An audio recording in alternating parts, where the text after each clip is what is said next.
All right, so last year we had some pretty big TV shows. Obviously, we're all Star Wars fans. We had a couple of those. Before we jump into those, I wanted to mention this past year I've watched The Big Bang Theory. I know that came out like 5 years ago, um, but that was kind of my show of the year, and I freaking loved it. Recommend it to anyone. Obviously, it's like a top 10 all-time show according to a lot of sites and reviews and that kind of stuff. It did really well in its time, and so hoping to start Young Sheldon this next year. They're coming out with a new season of that, final season actually. But um, yeah, that I'll be getting to that soon, and just wanted to give it a little shout out.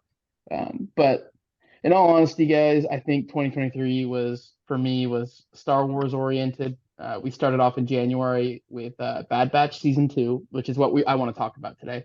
Ahsoka obviously came out in the fall, and we already did a review series for that. So if you're wanting to hear more about that, you can check that out. But I want to talk about Bad Batch season two. I think it was freaking awesome.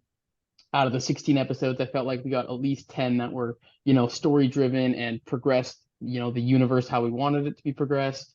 Um, and we got new planets, new conflict, new resolution, and I really liked it for the most part. Definitely some S tier content in there, and let's see what you guys think.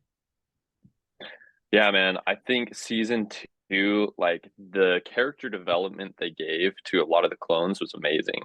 I think, they're these highly specialized clones that have these abilities, right? But in like some areas where they have abilities, they're kind of lacking in others. I think the biggest person that grew this season was Tech, right? And of course, it would be Star Wars to like give us that character growth, make us love the character more, and then, crush our souls and take them away from us, right?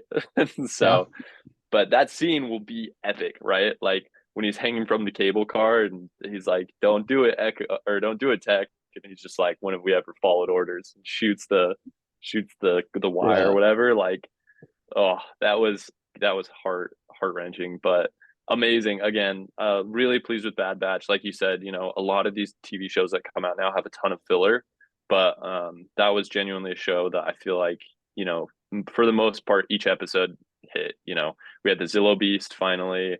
We had some cool looks at what's happening to the clones, kind of post war. And then again, we have some cool episodes with Cody, and we get to see Crosshair more, and yeah, all in all, great TV show. So I liked it a lot. Yeah, I agree. And I think it was kind of just going off what you guys said. There was the best thing about this new season is that there was less filler than the last one, right? It seemed like the season one was just like first episode was really good, and then it kind of just like slowed down a little bit and then picked back up. And this one, it just seemed like, there was occasionally, like I wasn't a huge fan of the racing episode, but um that one that one was all right, but the rest of it, like you were saying, it just gave so much more depth to the clones who we came to fall in love with in Clone Wars, where it was just like, oh, these guys are sick, these guys are awesome, but then it kind of gave them humanity, and in this new season, um, kind of just took that and pushed it a lot further, where it's like, oh, now these guys are getting replaced. Like the clones are, they destroyed the cloning facility, so there's no more clones being made. They're kind of just waiting their turn till like to die, basically, right? The Empire is discarding them and all that stuff, and so um, it's cool. It was cool to see what they did with like at least with Bad Batch, who are like they kind of always had that mind of their own, but they were trying to do the way what they knew best, right? Which was trying to help everyone and try to save everyone and kind of take care of each other. And so I thought that was cool. And yeah, that was, despite what rumors have been said, I do actually enjoy, I do like Tech and he's awesome. And um, it was a heart-wrenching thing. And I was like, there's no way he's coming back from that, right? Which makes it so more like so more real, right? Like he Jason told me that you were happy when Tech died, bro. he uh was, he that's what was, that's why I'm trying to and dispel those false and rumors, guess what? those Lucas false has prophecies. Yeah, he has I was pulled his head out. heartrending. He's figured it out that I Tech was was I was dead. The reason they think that is because the episode when they're in the mines and Tech and Omega. Omega. Omega have a heart-to-heart moment. I was like, this didn't really need to happen, but okay. Like I wasn't a huge fan of kind of that whole thing, but it was because of that. They were just like, man, Lucas' heart is heartless and hates Tech. No, he was good. Hey, and here's my thing is like we beefed with season one because there was so much filler, and maybe to them, to the writers, it wasn't filler because we had to get to know the characters, kind of like season one of Rebels. It's And true. I've come And back season to one of Clone love Wars. season one of Rebels. Yeah, season one of Clone Wars.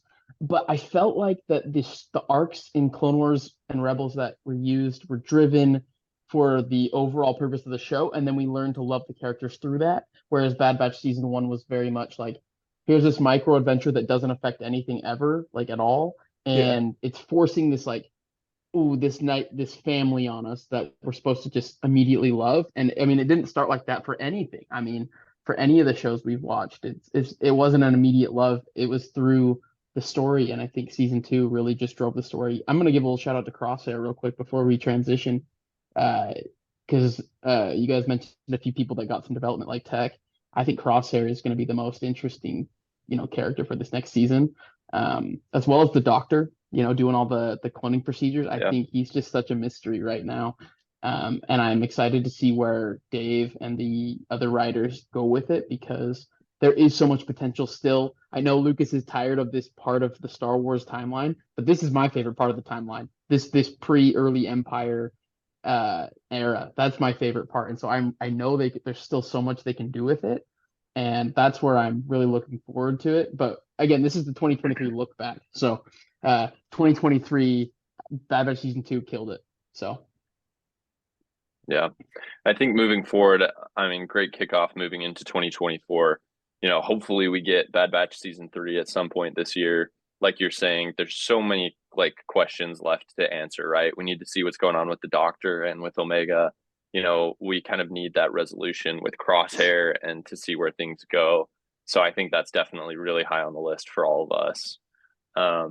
Looking at a couple other shows as well that have just been big and have been announced. I mean, the show is currently out right now, but they're still releasing some episodes. But they have the new Percy Jackson TV show on Disney Plus, which, big fan of the series growing up, read those books a bunch. Movies came out. They were a bit disappointing, maybe more than a bit disappointing. But, the TV show definitely follows the book a lot closer. And I've enjoyed it so far. I mean, there's things that I think you can do better in like a full motion picture, like and the budget of movies just can't be beat. So I think a lot of the action sequences and stuff in Percy Jackson, the TV show, are a little bit weak compared to the movies. But as far as the general storyline, I've enjoyed it so far, and it definitely pays a lot more tribute to the original. So that's a good one.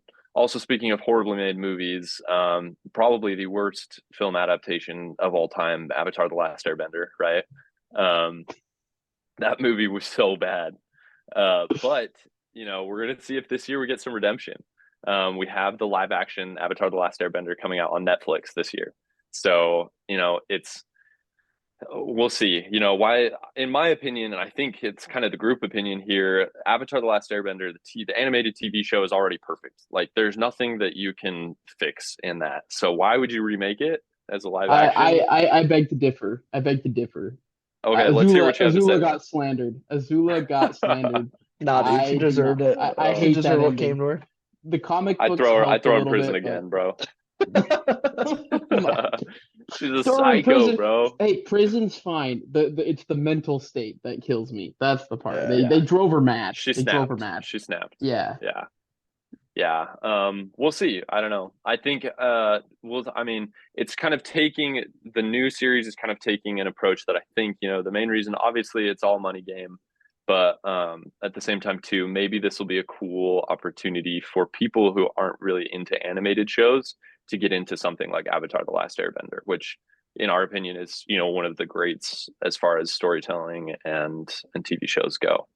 And then the last big one, again, we focus a lot of Star Wars content. We also have the Acolyte that is scheduled to come out for this year, which again, we don't know a ton about it, but it's kind of set in that High Republic, Old Republic era, and is focused more around the Sith and the dark side, which will be a fun take because I know, I mean, me and Lucas are like full Jedi, but Jay Higgs likes the dark side, and so I'm sure there'll be a lot of fans that are pumped to see some dark side character development and kind of some, I don't know, some cooler Easter eggs and kind of lore laid out as far as that goes. So Hey, Ahsoka's got me into wanting to be a little more of a dark Jedi kind of thing, because that's kind of how I felt like yeah, I am more. But I agree. Let's hear some Sith story, some Sith lore. I mean, cool. yeah.